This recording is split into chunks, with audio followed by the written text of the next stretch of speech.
Hello there, very good afternoon to you. You are watching Lunchtime News. We are coming to you live from the Newsfirst studio here in Colombo. Before we head into the news in detail, here's a look at the headlines. Notice issued to the editor of Lanka E-News to appear before court. Over 700,000 affected by drought across Sri Lanka. The Sri Sirasa Shakti Sahanayatra commences to provide aid for the affected. US President Barack Obama speaks at final news conference as president. Now on to those stories in detail, starting off with the lead story. Notice was issued on the editor of the Lanka E-News website, Sandaruwan Senadira, to appear before court on the 3rd of March. 14 petitions filed at the Supreme Court by attorney-at-law Madhura Vithanage citing contempt of court on Senadira's part were considered before the Supreme Court today. The bench comprised of Justice Priyasad Dep, Priyantha Jayawardena and Nalin Pereira. Counsel for the petitioner, President's Counsel Hemantha Surya, spoke to Newsfirst regarding today's proceedings.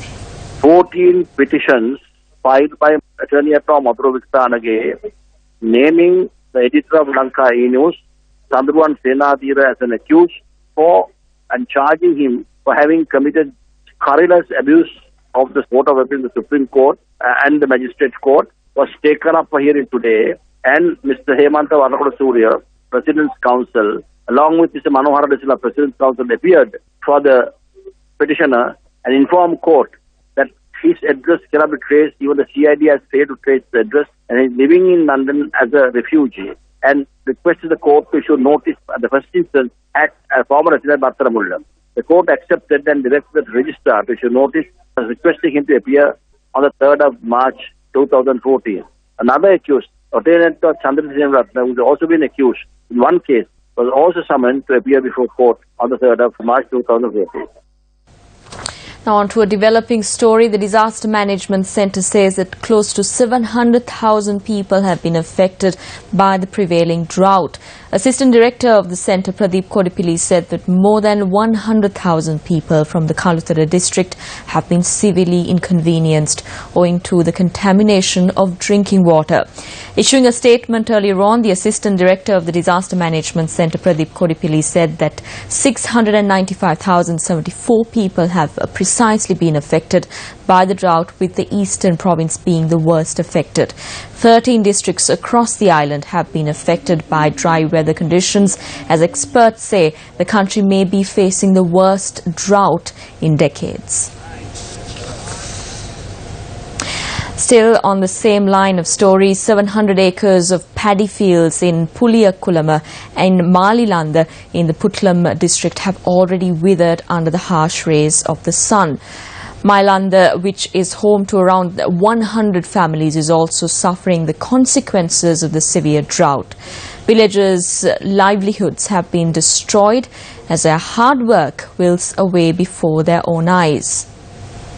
Farmers have not been able to reap the harvest of their crops, ranging from corn to cashew. Villagers are appealing for aid to face the hardships brought on by the drought.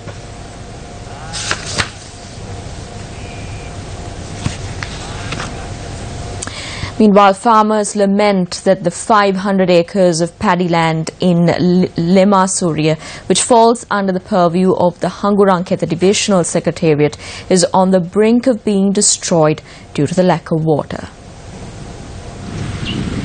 1,300 acres of paddy land is cultivated with the water which flows from the Belliul or Anicut. The farmers lament that though there has been sufficient water for the farmers near the Anicut, close to 500 acres of farmland which is located away from the Anicut does not receive sufficient water.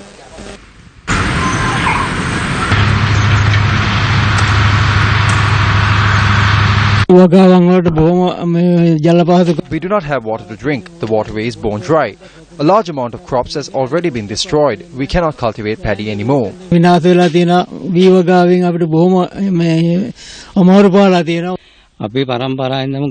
have cultivated paddy for several generations. For several years now, we have been receiving low yields because the fields are withering away.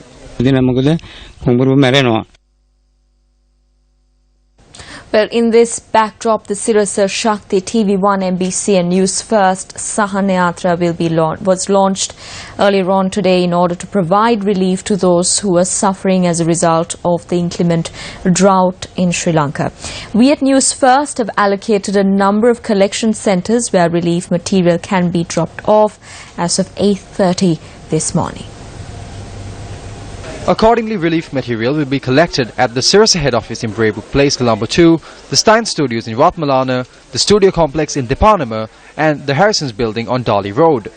The Capital Maharaja Organisation Limited will collect relief material for the Sahanayatra during the course of today and tomorrow, and the Sirasa Shakti TV1, MBC and Newsfirst Sahanayatra will depart from Colombo with the relief aid on Saturday. You too can be a part of this Newsfirst initiative by contributing relief material.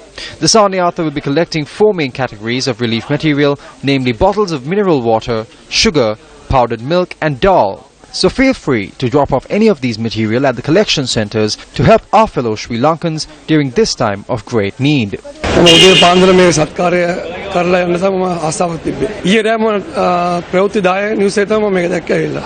සාමාන්‍යයෙන් දැන් තනියෙන් ගිහලා කාටවත් donation කරන්න වත් කමක් නැහැ.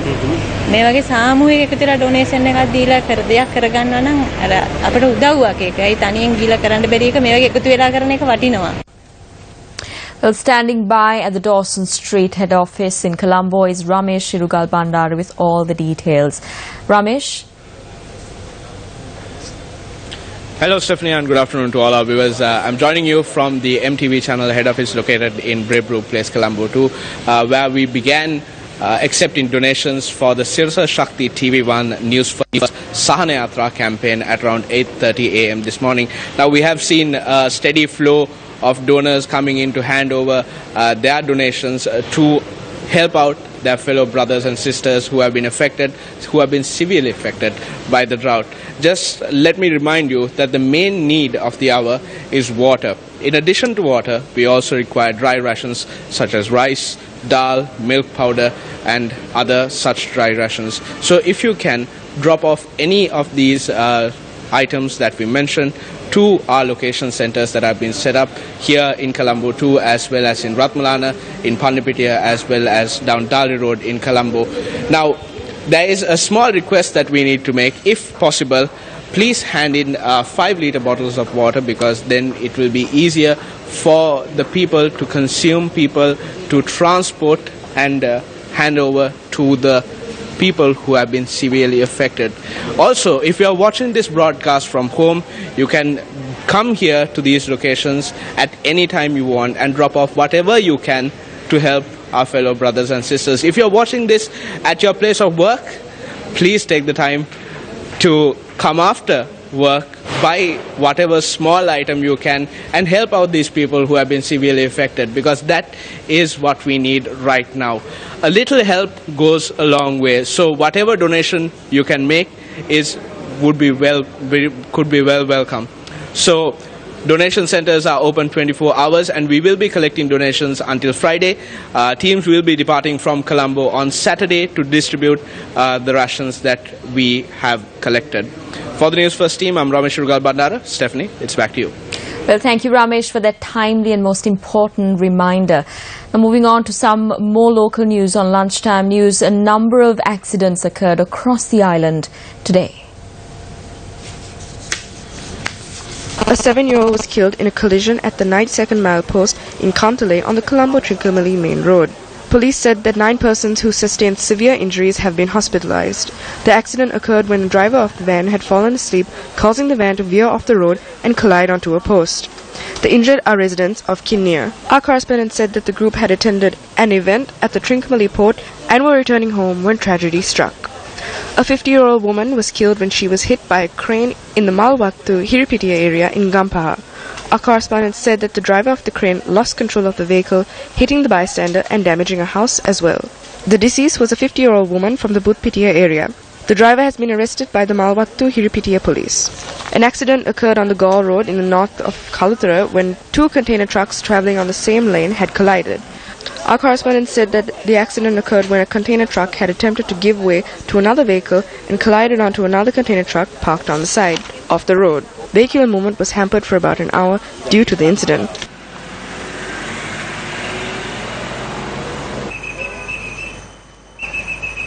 Well, that's a wrap of Lunchtime News. Remember, we are just a click away. To know what's happening around you, you can simply log on to our website, www.newsfirst.lk. I'm Stephanie Lazarus. Your latest news update will come your way at 1:55. Good day.